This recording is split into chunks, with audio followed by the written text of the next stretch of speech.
Buenas tardes y bienvenidos a esta presentación.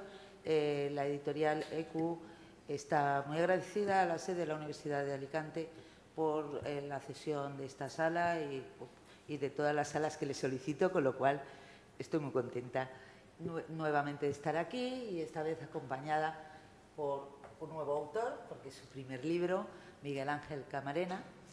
Y espero que os parezca muy interesante lo que os va a contar acerca de su libro y quiénes son esos hombres de los que nunca quiso escribir. Así que espero que disfrutéis mucho. Gracias. Y por cierto, yo estaré al fondo para quien quiera comprar algún libro pueda vendérselo.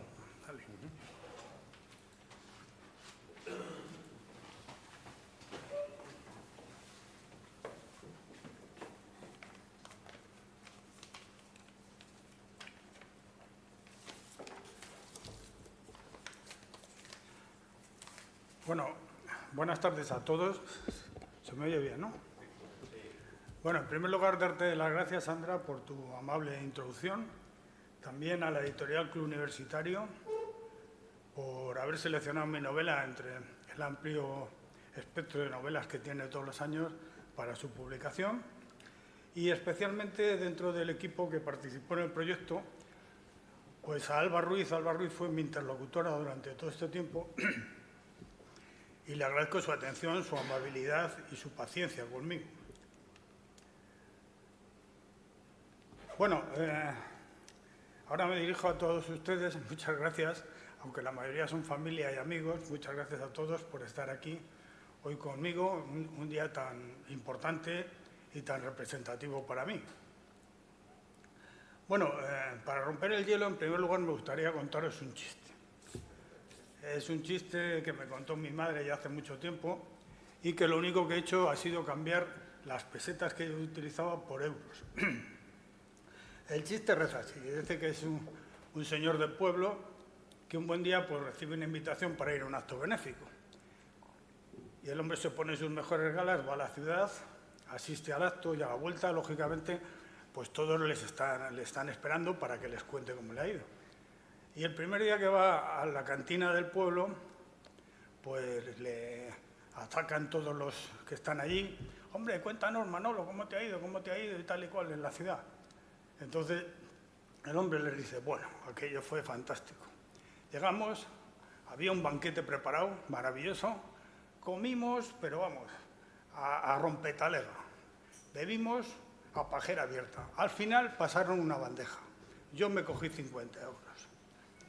Bueno, pues el chiste no se lo cuento porque sí, se lo cuento porque lo mismo que le pasó a este paisano, pues me pasa a mí ahora. Yo soy nuevo en la materia. Entonces, pues les pido un poco de paciencia por mi falta de pericia en estos temas, ¿no? Bueno, el porqué del título del libro. Los hombres sobre los que no quise escribir. Bueno, pues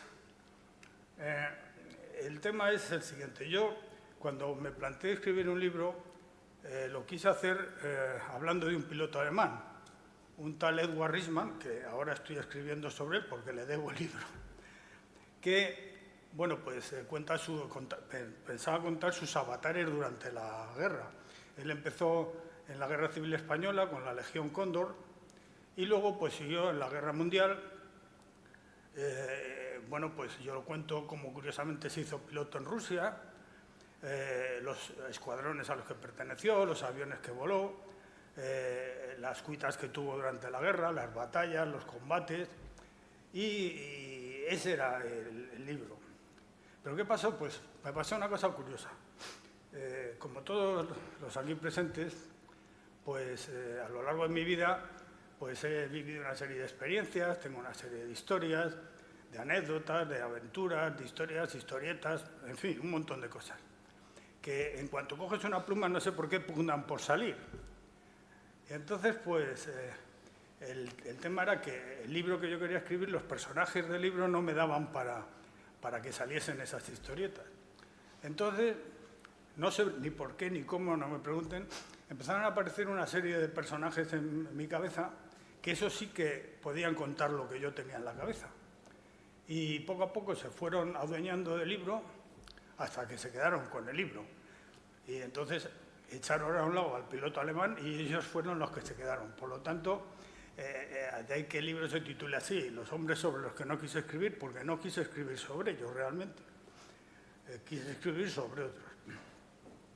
Bueno, y el libro, como dice el subtítulo, pues es violento. Es violento, pero no es sangriento tampoco. Y tiene muchas anécdotas divertidas que, dependiendo de la personalidad del lector, pues algunos permanecerán impávidos y otros se reirán y se carcajearán con las aventuras que cuento en mi libro. Bueno, respecto a mi biografía, pues me llamo Miguel Ángel Camarero Fernández, soy natural de Burgos. Allí pasé mi infancia y juventud. Estudié en el bachiller en el Colegio Liceo Marista de Burgos y luego ingresé en la Academia General del Aire. Soy miembro de la 30 promoción y bueno, pues mi vida ha sido la vida de cualquier oficial del Ejército del Aire, traslados de un sitio de un destino a otro, cursos, hasta que al final hice el curso de Estado Mayor, que no es el curso más importante que he hecho, pero que me abocó a ir a Madrid. Y en Madrid pues he permanecido media carrera militar prácticamente hasta que me jubilé en el 2018 con el grado de coronel y ya está, no tengo nada más que contar. Estoy casado, mi mujer no ha podido venir hoy aquí porque razones de trabajo, tengo a mis 2 hijos, Miguel y Fernando, aquí, y tengo una nieta pequeña que se llama Luna y que la verdad es que bebo los vientos por ella. Mis familiares lo saben. Luego, pues actualmente vivo a caballo entre Madrid y Alicante, paso 6 meses más o menos en cada uno de los sitios. Bueno, metiéndonos ya en el cuerpo del libro, pues tiene una dedicatoria, en este caso a mi hijo mayor, Fernando, Miguel. Es que digo Fernando porque Fernando está un poco mosqueado con el tema. Bueno, tiene un prólogo, una epígrafe, una introducción y en la introducción, que es corta y aparece el piloto alemán este del que les hablé, pues acaba con una frase lapidaria, una frase que voy a guardar para el final para contársela al final. Bien, respecto al libro, pues tiene 9 capítulos, lógicamente no voy a hablar de los 9 capítulos, y ciñéndome a la sinopsis del libro, pues trata de 2 hermanastros, Bruno y Eusebio. 2 hermanastros que se llevan muy mal y que de pronto pues se ven hermanados, se hacen hermanos, porque cometen un crimen terrible a La Coruña, en 1915. Y bueno, pues a partir de ahí sus vidas se van separando y no se vuelven a encontrar hasta 1933. Un año en el cual, en Degenerando, pues ambos están en la cumbre de la ola. Bueno, empleo este palabra en Degenerando, es una palabra que se inventó el gran Belmonte, el Pasmo de Triana, uno de los mejores toreros que ha habido, que una vez pues estaba en una tertulia y un periodista se acercó y le preguntó: vamos a ver, señor Juan, pero ¿cómo es posible que uno de sus banderilleros, que no tenía ni oficio ni beneficio, haya llegado a gobernador civil de Huelva? Y el otro, que era tartamudo, pues dice, pues ¿cómo va a ser? En Degenerando, bueno, pues en Degenerando, estos dos se encuentran en la cresta de la ola, porque uno se ha hecho millonario, multimillonario, porque se ha dedicado durante estos años al contrabando de licor en Estados Unidos durante la ley seca, tenía 2 barcos, y el segundo, pues era militar, un héroe de la guerra de Anual, estuvo en Anual, estuvo en otros combates, y un buen día pues se ve que le han echado del ejército por culpa de una trapisonda que le hacen unos compañeros. Entonces se pasa al lado oscuro de la vida y bueno, pues se ha convertido en un gángster, en un padrino, una especie de padrino de la mafia madrileña de los años 30 y bueno, pues con su pandilla vive de la extorsión, de la prostitución, controlar la prostitución, el juego y de dar sustanciosos atracos a bancos y a joyerías, ¿no? Bueno, pues esto es, ni más ni menos, la novela, no hay nada más en la novela. Pero claro, lógicamente, pues la gente que es un poco susceptible dirá, hombre, pues para ser el primer libro con 700 hojas y la primera parte del libro, pues parece mucha jaula para tan poco pájaro, ¿no? Y bueno, tendrían ustedes razón, si no es porque, como las amas de casa, que aprovechan y echan una pastilla de caldo a sus guisos para darle más sustancia, pues yo le he echado tres que son ni más ni menos que los 3 miembros de la banda de Bruno, que no tienen desperdicio ninguno de los 3. Y me imagino que los habrán visto proyectados aquí. El primero de ellos se llama Modesto Raboso Guijarro, alias Batracio, que es mi favorito, que es un niño grande, es un personaje que tiene la constitución de un armario ropero y se mueve como un elefante en una chatarrería. Y bueno, yo lo he equiparado a Víctor Marlaen, el famoso actor que trabaja muchas veces con John Wayne, entre otras en la película El hombre tranquilo, con la que mantiene la pelea al final de la película, ¿no? Bueno, pues les puedo asegurar que cuando lo asesiné, lo maté, porque lógicamente tienes que cargarte a tus protagonistas.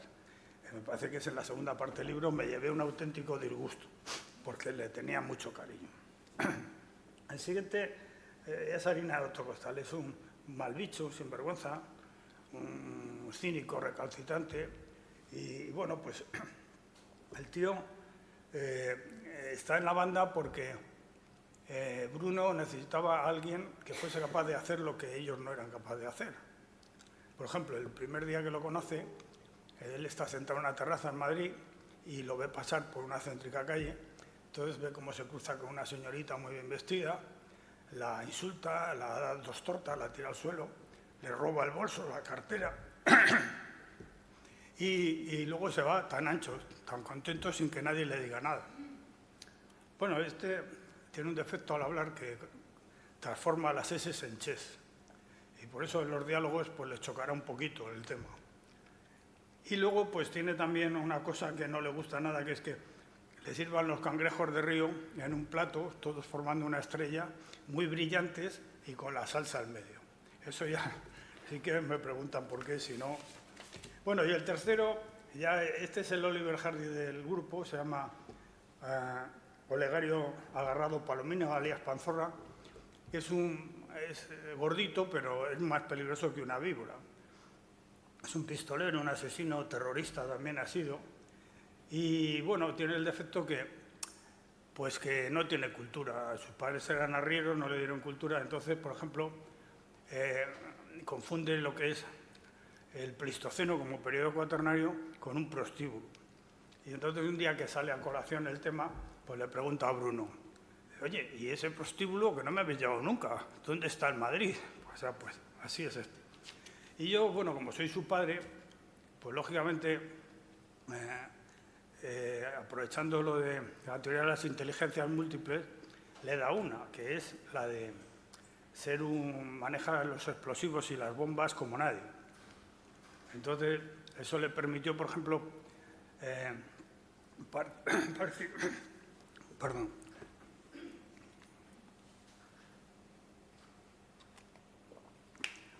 participar en la voladura de la bóveda del Banco de España en Oviedo durante la Revolución del 34.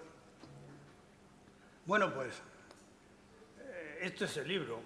Entonces, con estos personajes, estos 5 personajes, más otros tantos que salen, unos muy malos, otros regular y alguno bueno, como 2 contramaestres que aparecen en el libro, pues lo bueno que tiene es que nos van a trasladar a un periodo de la guerra, de la historia de España, es muy interesante. Un periodo que va desde la guerra de Cuba del 98, 1898, hasta la guerra civil española. En ellos pues viviremos la batalla de Santiago de Cuba, o de las Lomas de San Juan, la carga de Tasdir en la guerra de Melilla de 1909, una carga que sin ser tan importante como la del regimiento Alcántara anual, pero también tuvo su aquel. Viviremos con Bruno todo lo que fue la revolución, perdón, el contrabando de licor en Estados Unidos durante la ley seca. Asistiremos, por ejemplo, a la Semana Trágica de Barcelona. También viviremos, por ejemplo, el hundimiento de dos grandes transatlánticos españoles. Uno, el Alfonso XIII, que se hundió en aguas del puerto de Santander en 1915, y fue porque le habían levantado unas chapas, unas planchas de la cubierta. Se inclinó debido al viento y se hundió a lo tonto modorro, se hundió y solo quedó un gato negro en la cubierta. Y luego también el Príncipe de Asturias, otro barco que no habrán oído ustedes hablar de él, que era, le llamaban el Titanic español, era un barco precioso y se hundió al chocar con unos arrecifes frente a la costa de Brasil en 1916. Bueno, y luego pues también la banda de Bruno estuvo en la Revolución de Asturias del 34, pescando en Río Revuelto, o sea, pescando dinero, lógicamente. Y viviremos el asalto a la cárcel Modelo de Madrid el 22 de agosto de 1936, en el cual pues, la banda de Bruno entró con todos los milicianos para sacar a Bruno de la cárcel, que estaba preso y bien preso, y allí los milicianos aprovecharon para cargarse a un montón de inquilinos de la cárcel, lógicamente todos del bando contrario. Bueno, y como todo no va a ser guerra, pues, o hundimientos, pues también esta fue la época dorada de Taurina, ¿no?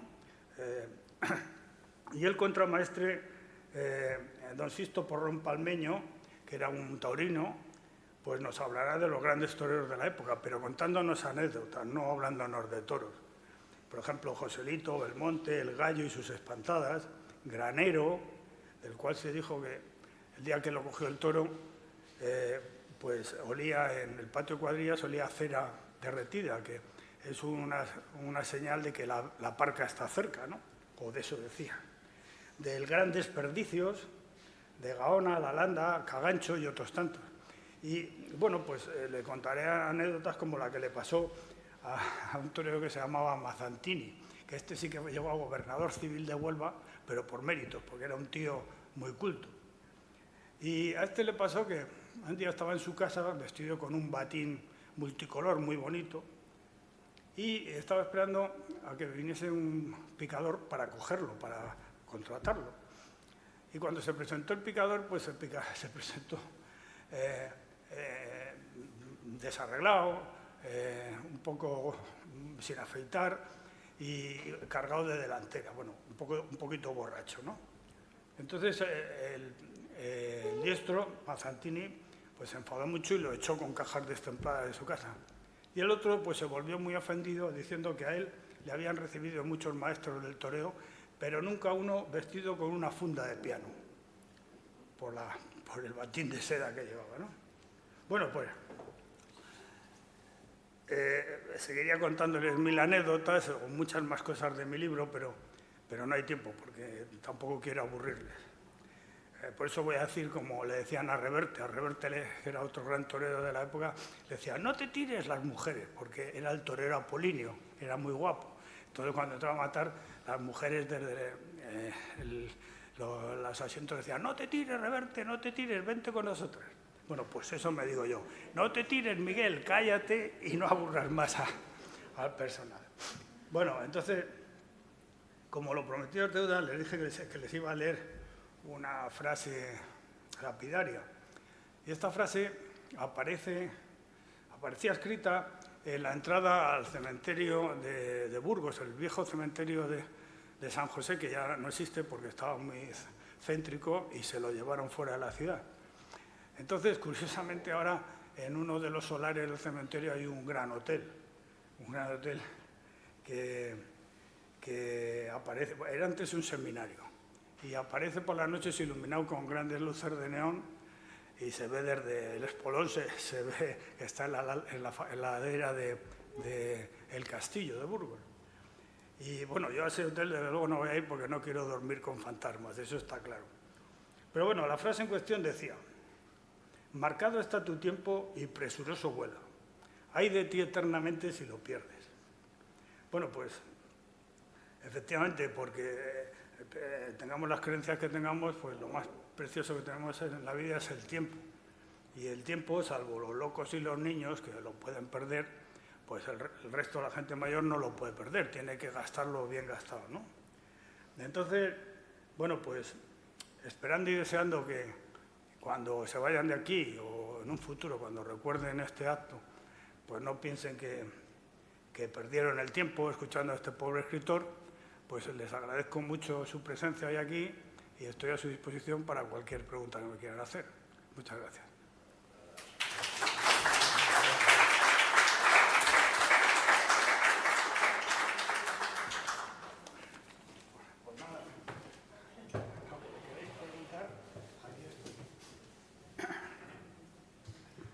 Sí, dime.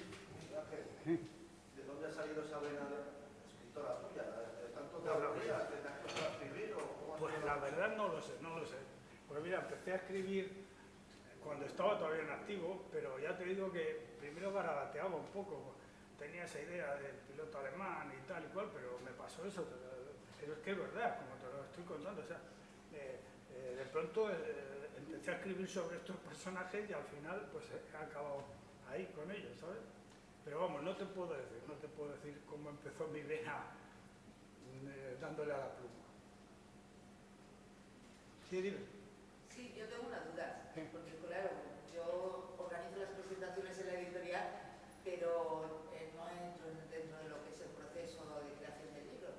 Y la duda es la portada, porque la portada es un fragmento de la Capilla Sixtina, Sí.